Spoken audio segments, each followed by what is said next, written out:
Okay, let's hike and talk at the same time.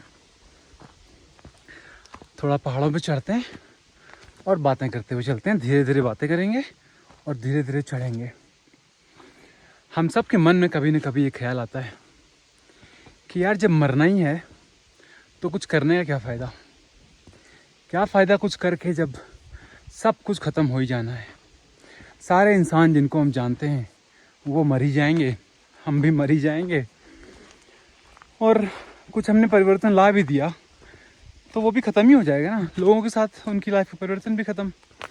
अंत में जब सब कुछ मिला के काल के ग्रास में चला ही जाना है तो क्या फ़ायदा इतनी मेहनत करने का, क्या फ़ायदा कुछ करने का। अब ये बात तो सही है, लेकिन बहुत ही डिप्रेसिंग सोच नहीं है ये। बहुत ही डिप्रेसिव तरीका नहीं है जीवन जीने का, जिसमें क्या करें कुछ करें ही नहीं, ऐसे ही पड़े रहें, क्या फ़ायदा है।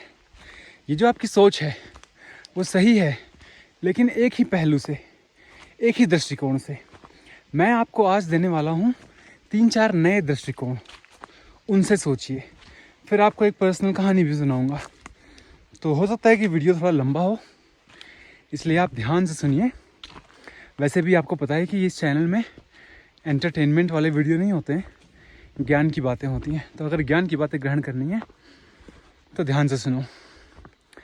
पहला पहलू तो ये है, पहला दृष्टिकोण, कि आप इमेजिन करो कि आप कभी नहीं मरते। कोई भी प्राणी, कोई भी इंसान कभी मरता ही नहीं।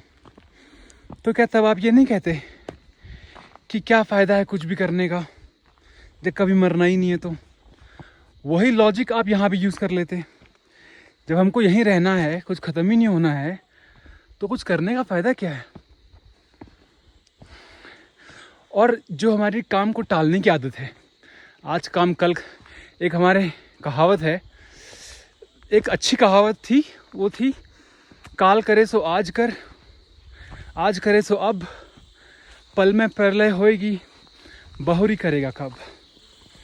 उसका एक बना दिया गया, आज करे सो काल कर, काल करे सो परसों, इतनी जल्दी क्या है, अभी पड़े हैं बरसों। तो ये हमारे बहुत सारे हमारे भारतीय लोगों पे ये बात बहुत सही बैठती है। हर काम कल करेंगे, आज नहीं कल। फ़ोन लगाना है कल लगाएंगे, किसी से मिलना है कल मिलेंगे, सारे काम कल होते हैं। किसी का पैसा वापस करना है कल वापस करेंगे।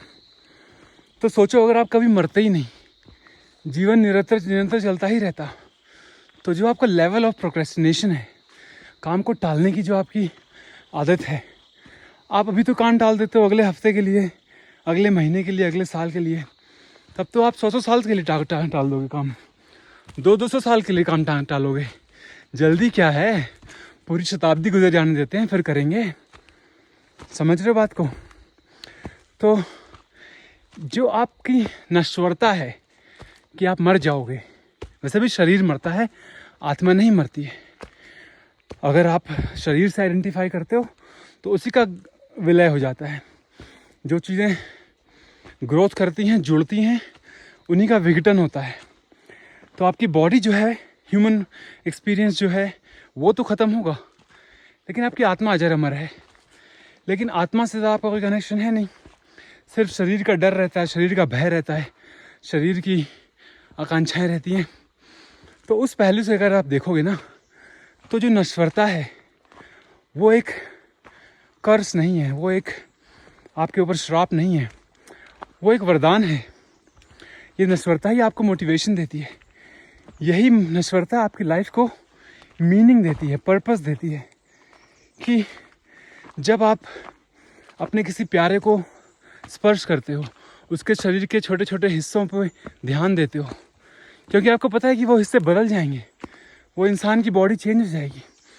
अपने छोटे छोटे बच्चों को धीरे धीरे बड़ा होते हुए देखते हो और आपको बहुत खुशी होती है, क्योंकि आपको पता है कि ये समय फिर नहीं आने वाला है, ये बच्चे ऐसे नहीं दिखने वाले हैं। तो हर चीज़ की फिर एक वैल्यू है। लेकिन अगर आप, एक सेकेंड ना, सेटिंग कर लूँ कैमरे की, हाँ ठीक है। लेकिन जैसे आप कभी नहीं मरते हो तो फिर इन चीज़ों का मतलब ही ख़त्म हो जाता है। एक अजीब सी उदासीनता, एक अजीब सी बोरियत सी छा जाएगी। तो क्योंकि आप नश्वर हो, क्योंकि आप मरोगे, इसलिए आपको जीवन में कुछ भी करने का मन करता है। लेकिन एक पहलू हुआ, ये एक दृष्टिकोण हुआ। अब आपको दूसरा दृष्टिकोण देते हैं। दूसरा ये है कि आप कहते हो कि कुछ भी काम करने की ज़रूरत ही क्या है, अगर सबको मर ही जाना है, हमको मर ही जाना है। लेकिन क्या आप ये कहते हो कि नेटफ्लिक्स देखने की ज़रूरत ही क्या है, यूट्यूब देखने की ज़रूरत ही क्या है जब सबको मर ही जाना है? या फिर किसी से प्रेम करने का, किसी चीज़ से या किसी वस्तु से या किसी इंसान से प्यार करने का मतलब ही क्या है, सबको मर जाना है? अगर आप खेलते हो, कुछ भी खेलते हो, प्ले करते हो, प्ले करने का क्या फ़ायदा है? मर ही जाना है। अगर आप डांस करते हो, डांस करने का क्या फ़ायदा है? मर ही जाना है। ये तो आप नहीं कहते हो ना। अगर आप ये लॉजिक नहीं लगाते हो प्ले, डांस, लव, इन चीज़ों के लिए, क्या सुंदर लाइट हो रही है पीछे। अगर आप इन चीज़ों के लिए, अगर आप ये लॉजिक नहीं लगाते हो और सिर्फ काम के लिए लॉजिक लगाते हो, इसका मतलब है कि काम, कर्म आपकी नज़र में एक बहुत ही बोरिंग, सर पे थोप देने वाली चीज़, इसका कोई मतलब नहीं है, उसमें कोई मज़ा नहीं है। उसको आप प्रेम और नृत्य और एक खेल की तरह नहीं देखते हो। तो एक ये प्रॉब्लम है। प्रॉब्लम ये नहीं कि काम क्यों करें, प्रॉब्लम ये है कि काम को लेके आपका जो दृष्टिकोण है वो आपको बदलने की ज़रूरत है, वो आपको चेंज करने की ज़रूरत है। क्योंकि अगर काम को भी आपने इस तरह से ही किया, जैसे कि आप खेलते हो, जैसे कि आप नृत्य करते हो, तो उसकी एक पूरी एनर्जी चेंज हो जाती है। जैसे जब आप प्यार करते हो किसी से या किसी चीज़ से, तो फिर आप ये नहीं पूछते हो कि क्या मतलब है इसका, क्यों करें, क्या फ़ायदा होगा हमको इससे। वही चीज़ माध्यम है, वही चीज़ उसका मकसद बन जाती है। मीन्स भी वही, एंड्स भी वही। जो आप खेल रहे होते हो वही उसका माध्यम है, वही उसका मकसद है। अब जैसे मैं पहाड़ में चढ़ के ऊपर चोटी पे जाता हूँ, 2150 मीटर की हाइट पे जाता हूँ, यही माध्यम है, यही मकसद है। कोई चोटी चढ़ना, वहाँ पहुँचना मकसद नहीं होता है। कई बार ऊपर तक नहीं जाता हूँ, रास्ते से ही कहीं लौट आता हूँ। चलना ही, जर्नी करना ही अपने आप में एक मकसद बन जाता है। वही माध्यम, वही मकसद। तो अगर आप अपने काम को ऐसे देखो कि काम से हमें क्या मिलने वाला है, वो आप नहीं सोच रहे हो, काम ही मकसद है। जो मिलेगा नहीं मिलेगा वो दूर की बात है, तब आप काम कर ले जाते हो। जैसे आपने बहुत सुना होगा ना, कर्म करे जा फल की इच्छा मत कर। इसका मतलब क्या है? इसका दो मतलब है। एक तो ये कि फल आपके हाथ में नहीं है, फल बहुत सारी चीज़ों पे डिपेंड करता है। जैसे मैं यहाँ पे आज आया हूँ पहाड़ों पे चढ़ने, मेरी बाइक रास्ते में नहीं ख़राब हुई, वो चीज़ मेरे हाथ में नहीं थी। बाइक ख़राब हो सकती थी, पंचर हो सकता था, रास्ता बहुत ख़राब है, ठीक है, बारिश नहीं हो गई रास्ते में, या मैं बीमार नहीं फील करने लगा, ऐसा कुछ भी नहीं हुआ। सारी चीज़ें सही होनी थी तभी मैं यहाँ पहुँच पाया। वैसे ही बहुत सारी चीज़ें आपके कंट्रोल में नहीं होती हैं, जो हो भी सकती हैं, नहीं भी हो सकती हैं। इसलिए परिणाम आपके हाथ में होता नहीं है, इसलिए आप परिणाम की ज़्यादा चिंता कर नहीं चलते। बहुत सुंदर पक्षी, आई थिंक कठफड़ुआ है, 3-4 शेड्स हैं ग्रीन के, पेड़ के जैसा ही दिख रहा है। वैसे ही आपको दूसरा उसका रीज़न ये है कि जो फल है, काम करने का जो फल है, वो आपको मिल भी जाएगा ना, तो आप उससे संतुष्ट नहीं होंगे। थोड़े टाइम के बाद आप बोर हो जाएंगे उससे भी, फिर आपको कुछ और चाहिए होगा। इसलिए काम को ही, कर्म को ही माध्यम और मकसद बना लो और जान लो कि रिज़ल्ट से कोई फ़ायदा नहीं है। रिज़ल्ट आए बढ़िया, ना आए बढ़िया, कर्म ही तुम्हारे लिए पूजा है, कर्म ही उपासना है। और ये हमारे ग्रंथों में लिख दिया गया है, बहुत समझा दिया गया है। लेकिन जिनको मानना होता है मानते तो हैं, लेकिन कभी अमल नहीं कर पाते, अनुसरण नहीं कर पाते। और जब आप एक बात ये जान लोगे, इसके अंदर की साइकोलॉजी को अच्छे से समझ लोगे, तो आप समझ जाओगे, पूरा खेल आपको तुरंत समझ में आ जाएगा। लेकिन वो काम आपको करना पड़ेगा, वो अंदर का काम जो है ना, इनर वर्क जिसको कहते हैं, वो आपको करना पड़ेगा। मेरी बातें सुन के सिर्फ आपको एक ट्रिगर मिल सकता है, एक कहीं से एंट्री पॉइंट मिल सकता है कि हाँ इस पर सोचना चाहिए, लेकिन आपके बिहाफ पे कोई और नहीं सोच सकता। तो ये एक चीज़ है, ये एक पर्सपेक्टिव मैंने आपको दे दिया। कि काम ऐसा है। अब मान लो तीसरा पर्सपेक्टिव ये है जिसमें हम मान लेते हैं कि आप कर्म अब ऐसे ही कर रहे हो जैसे कि कर्म ही सब कुछ है। ऐसे एक हाइपोथेटिकल सिनेरियो, ऐसे एक काल्पनिक सिनेरियो मान लो कि अब से तुम जो भी काम करते हो वो एकदम 100% फोकस डेडिकेशन के साथ करते हो और ना उसके पीछे का सोचते हो ना उसके आगे का सोचते हो, बस काम में ध्यान हो रहा है तुम्हारा। तो उससे क्या होगा? उससे एक चीज़ तो ये होगी कि जब काम पे ही फोकस रहेगा ऑटोमेटिकली आपका फोकस जो है इम्प्रूव हो जाएगा। फोकस जब आपका इम्प्रूव होगा लंबे समय तक पूरे फोकस के साथ, पूरी एनर्जी के साथ अगर आप कोई काम कर पाओगे तो उस काम की एफिशिएंसी, उस काम की प्रोडक्टिविटी और उस काम के रिजल्ट सब बेहतर होने लगेंगे। आज आसमान थोड़ा साफ है, पीछे आपको पहाड़ दिख रहे होंगे अच्छे से। जब साफ होता है तो और भी पहाड़ों की श्रृंखलाएं दिखती हैं। ठीक है, कई बार मैं यहाँ रुक जाता हूँ, ये अच्छा सा एक स्पॉट सा लगता है रुकने वाला। लेकिन आज अपन थोड़ा आगे जाएंगे क्योंकि मौसम साफ है।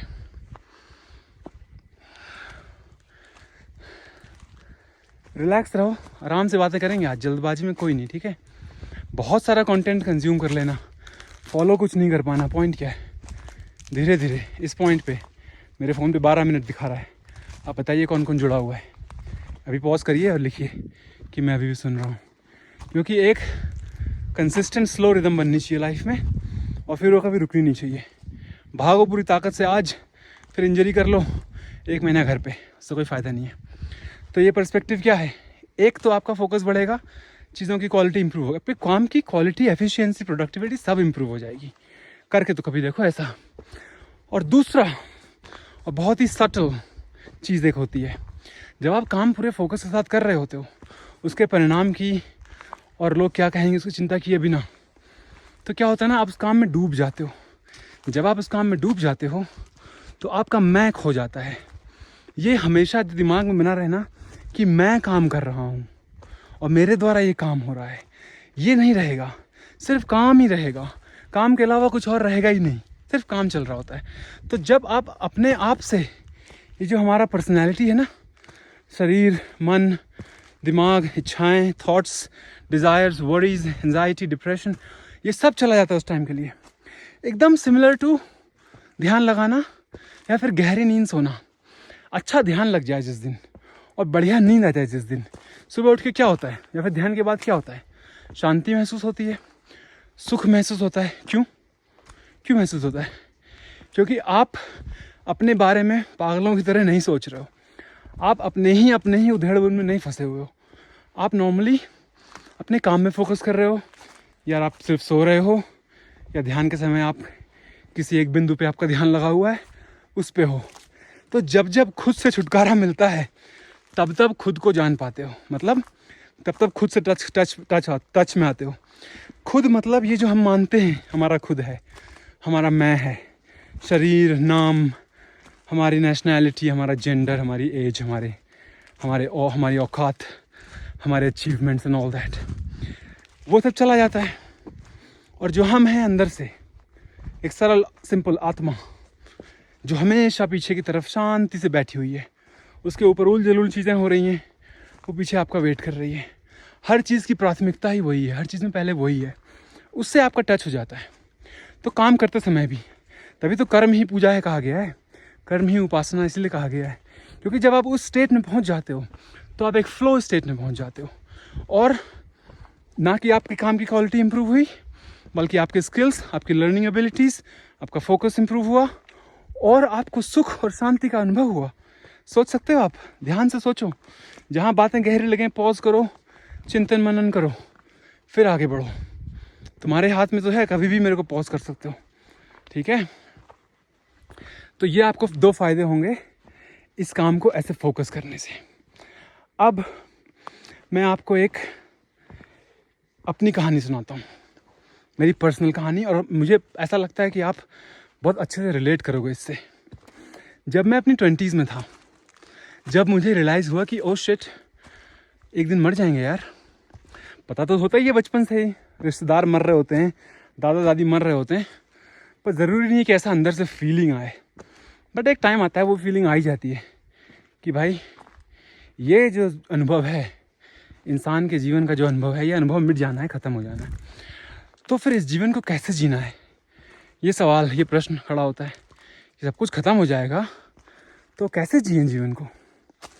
तो फिर उससे ना 3 चीज़ें निकल के आई मेरे अंदर से, और बहुत अच्छी चीज़ें हुई, लेकिन कहानी के 2 लेवल हैं, तो ध्यान से सुनो।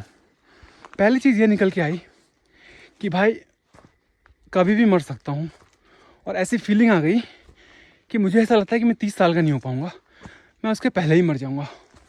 एक 27 क्लब है, पता है, बहुत सारे फेमस लोग 27 साल की एज में मर जाते हैं, या तो किसी नेचुरल वजह से, या ड्रग एडिक्शन से, या सुइसाइड करके, या कुछ भी।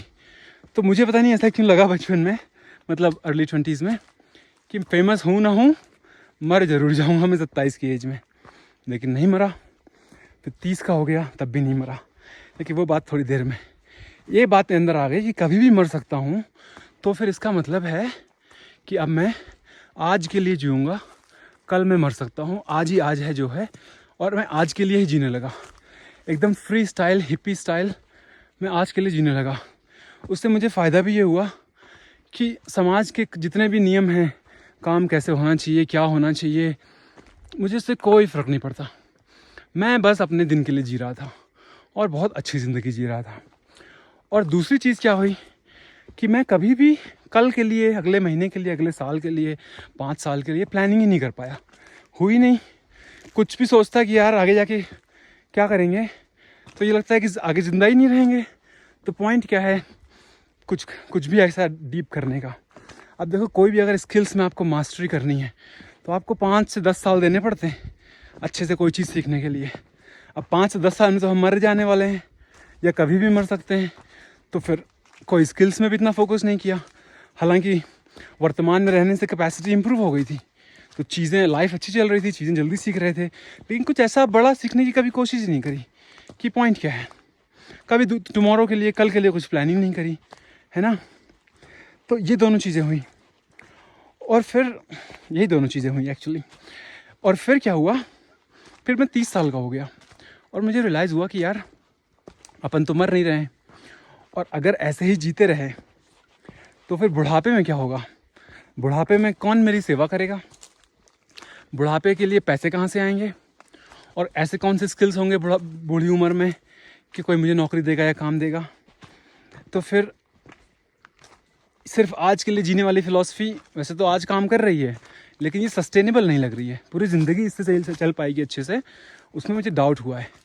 तब मुझे फिर कहीं मैंने एक कोट पढ़ा, उस कोट में लिखा था, live as if you were to die tomorrow and learn as if you will live for ever.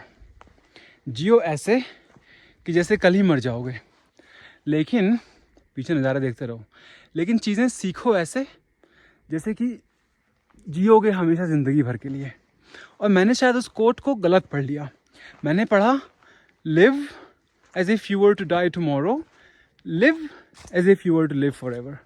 मतलब दोनों में ही मैंने लिव लगा दिया कि ऐसे जियो कि आज भी मर सकते हो या कल मर सकते हो, और ऐसे जियो जैसे कि कभी नहीं मरोगे। तो क्या दोनों चीज़ें एक साथ संभव हैं कि मैं आज के लिए भी जीऊँ और कल के लिए भी जीऊँ एक साथ? उस पर मुझे आइडिया अच्छा लगा, क्योंकि हम लोग सोचते हैं ना, या फिर ये कर लें या वो कर लें, या ये हो जाए या वो हो जाए, लेकिन क्यों नहीं कि ये भी कर लें और वो भी कर लें। तो क्यों नहीं कि मैं ऐसे जीऊँ कि आज के लिए जीऊँ, और अगर हज़ारों साल जीता रहा तब भी मैं चलता रहूँ, तब भी मैं जीता रहूँ। तो उस चीज़ पे मैंने काम किया, और उस तरीके से सोचना बहुत इम्पॉर्टेंट है, क्योंकि उसी की वजह से सिर्फ विदिन 5 ईयर्स मैंने सेविंग्स भी कर ली, इन्वेस्टमेंट्स भी कर लिए, स्किल्स भी सीख लिए, और क्योंकि ऑलरेडी वर्तमान में रहने की वजह से फोकस की आदत थी, तो जल्दी जल्दी सीख लिया।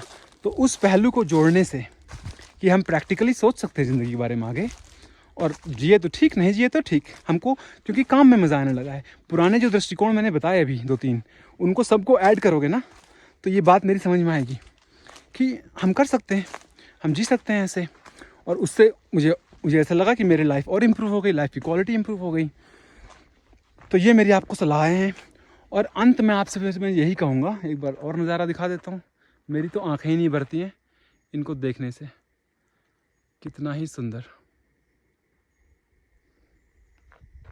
आखिरी में आपसे ये कहूँगा कि देखो, आपका जो अहंकार है वही आपको उल जलूल दिमाग में ख्याल लाता है, क्योंकि आपको लगता है कि आप और आपका जीवन, आप और ये जीवन, आप और ये जीवन, ये सब अलग हैं, इनमें आपस में कोई वो नहीं है। आप ही का जीवन घटिया है, बाकी सब गड़बड़ है। पता नहीं कौन सा जानवर दिखा मुझे, बहुत ही फ्लफ़ी, ज़्यादा बड़ा नहीं, रकून हो सकता है, बट आई डोंट नो रकून्स होते हैं यहाँ पे। काला और भूरे रंग का था, जो एक्सपर्ट्स हैं वो बताएं कौन सा जानवर हो सकता है। बहुत फ्लफ़ी सा था। फिर दूसरी बात यह है कि नहीं, वही बात पूरी करते हैं कि आपका अहंकार जो आपको अलग बना दे रहा है ना, अलग थलग कर दे रहा है दुनिया से, वो अहंकार ही आपसे कह रहा है कि काम क्यों करें, ये क्यों करें, वो क्यों करें। लेकिन जब आपको समझ में आने लगेगा कि आप और जीवन दो अलग चीज़ें नहीं हैं, आप ही जीवन हैं, जीवन ही आप हैं, तो फिर जो जीवन के जो नियम है ना, जो नेचुरल लॉज हमें गवर्न करते हैं, उनसे आपको गुस्सा नहीं आएगा। कई लोगों को लगता है कि मैं शरीर में बंधा हूँ, शरीर के बंधन में बंधा हूँ, मुझे रोज़ 3 बार खाना पड़ता है, रोज़ सोना पड़ता है, मुझे हगना मूतना पड़ता है, मुझे ये सब काम, जो ये सोचता है ना, वो फ्रिक्शन में है, वो नेचुरल लॉज को एक्सेप्ट नहीं कर रहा है, क्योंकि उसका अहंकार कहता है कि नहीं, इस चीज़ से लड़ो, इस चीज़ को फाइट करो। लेकिन समझ इसी में है, ये रियलाइज़ करने में कि नेचर से फाइट नहीं कर सकते आप। लगे तो हुए हैं कितने कितने लोग, है ना, इलॉन मस्क जैसे लोग भी लगे हुए हैं, जो मार्स पे ह्यूमैनिटी को ले जाना चाहते हैं और बहुत कुछ करना चाहते हैं। कई लोग हैं जो ट्राई कर रहे हैं कि इंसान कभी ना मरे। क्या पता, कभी भी ये चीज़ सक्सेस हो सकती है, नहीं हो सकती है, मुझे तो नहीं लगता। लेकिन जो नेचुरल लॉज हैं, अगर आप उनको एक्सेप्ट कर लोगे तो आपको कल या अगले 100 सालों का वेट नहीं करना पड़ेगा। आप आज ही सुखी हो सकते हो, आज ही शांत और निश्चिंत हो सकते हो। तो ये मैं आपको कहना चाहता हूँ कि आपका जो ईगो है, जो अहंकार है, वो इस तरह के क्वेश्चंस पैदा करता है। ठीक है, आप अगर सरेंडर कर दोगे जीवन के नियमों पे, ये एक हार नहीं है, ये एक समझ है कि आप सरेंडर कर रहे हो, तो फिर कोई दिक्कत नहीं होगी। 2 बातें और। एक पश्चिम के दार्शनिक रहे हैं नीचे ने कहा था शायद, अगर मुझे अच्छे से याद है तो, कि इंसान अपनी ज़िंदगी में मीनिंग पता है कैसे फाइंड करता है। वो यहाँ से एक पत्थर का टुकड़ा उठाता है, उसको बड़ी मेहनत से उठा के वहाँ जाके रख देता है, उसमें ही उसको संतुष्टि मिल जाती है, उसमें ही उसको मीनिंग मिल जाती है लाइफ की। और ये बात मुझे सही लगी। कई बार कुछ समझ में नहीं आ रहा हो तो कुल्हाड़ी उठाओ और बढ़िया लकड़ी काटो 1-2 घंटा, पूरा मन शांत हो जाता है, पूरा सेटिस्फैक्शन आ जाता है। या फिर कुछ समझ में नहीं आ रहा, आप कंफ्यूज हो, खाली सोच रहे हो, घर के कामों में हेल्प करने लग जाओ, खाना बनवाने में, सब्ज़ी काटने में, तो फिर आपको लगता है कि हाँ ठीक है, मीनिंग आ गई लाइफ में, कुछ पर्पज़ हो गया अभी का, क्या करना है। तो ये चीज़। एक और बात क्या याद आई थी, ग्रीक माइथोलॉजी में एक सिसिफस है। इंग्लिश में बोलोगे तो सिसिफस बोलोगे, लैटिन में बोलोगे सिसिफुस बोलोगे। सिसिफुस को क्या था, उसको एक श्राप मिल गया था कि उसको एक पहाड़ पे ऐसे बड़ा सा बोल्डर, बड़ा सा पत्थर, बड़ी सी चट्टान, उसको रोल करते हुए ऊपर ले जानी थी और उसको ऊपर पहुंचानी थी। लेकिन वो इतना भारी पत्थर था और चट्टान इतनी खड़ी थी कि वो थक जाता था, उससे पत्थर गिर जाता था, फिर पत्थर पूरा नीचे जाता था, फिर वो नीचे जाता था, फिर वो ऊपर पत्थर लाता था। लेकिन एक दार्शनिक था, अल्बर्ट काम्यू, उसने उसका एक इंटरप्रिटेशन दिया, फिलोसफर था वो। उसने इंटरप्रिटेशन ये दिया कि ये मत मानो कि सिसिफस की ज़िंदगी नरक हो गई, पत्थर ही पूरी ज़िंदगी ऊपर नीचे कर रहा है। ये मान लो कि उसने स्वीकार कर लिया और उसको उसमें आनंद आने लगा था। ये मान लो कि उसने उस नियम को स्वीकार कर लिया था, उस पनिशमेंट को स्वीकार कर लिया था और उसको लाइफ की सारी मीनिंग समझ में आने लगी सिर्फ नीचे से ऊपर पत्थर को धकेलने में। और फिर पत्थर को जब नीचे जाते देखता था, संतुष्टि फील होती थी कि फिर से करूँगा। तो बहुत सारे पहलू हैं, बहुत सारी चीज़ें मैंने आपको बोल दी। आपका काम है कि आप उस पर अमल करें, उस पर सोचें, विचार करें और देखें कि क्या चीज़ आपके लिए फिट बैठती है। आप मेरी बातों को सिर्फ सीधे माने मत कि भैया अच्छा बोलते हैं, अच्छे से बोलते हैं, धीरे धीरे बोलते हैं, सोच समझ के, सही बोलते होंगे। कई बार क्या होता है कि बातें सुनने में अच्छी लगती हैं तो हमको लगता है सच होंगी, लेकिन आपको खुद का चिंतन मनन करना है, खुद से डिसाइड करना है कि ये बातें आपके लिए सही बैठती हैं कि नहीं, इसलिए आप ये करो। लेकिन इन सारी बातों में से एक बात अगर मैं कहूँगा कि आप अभी आंख बंद करके मान लो तो आपका फ़ायदा होगा, वो ये है, बहुत पुरानी सीख, कि जब जिस समय जो कर रहे हो वही अगर पूरे मन से करोगे तो उस उतने समय के लिए तुमको बहुत शांति मिल जाएगी। अगर ये 20-25 मिनट का वीडियो तुमने बिना किसी डिस्ट्रैक्शन के पूरा मन लगा के ध्यान से सुन लिया तो उस सुनने में ही आपको बहुत ही शांति मिलेगी। लेकिन अगर दिमाग हमेशा चलता रहा, सुनने से पहले ही मेरी बात काटता रहा, सुनने से पहले लेकिन इफ़ एंड बट कहने लगा, तो फिर वो चलता हुआ दिमाग जो कभी शांत ही नहीं होता है वो बहुत दुख पैदा करता है।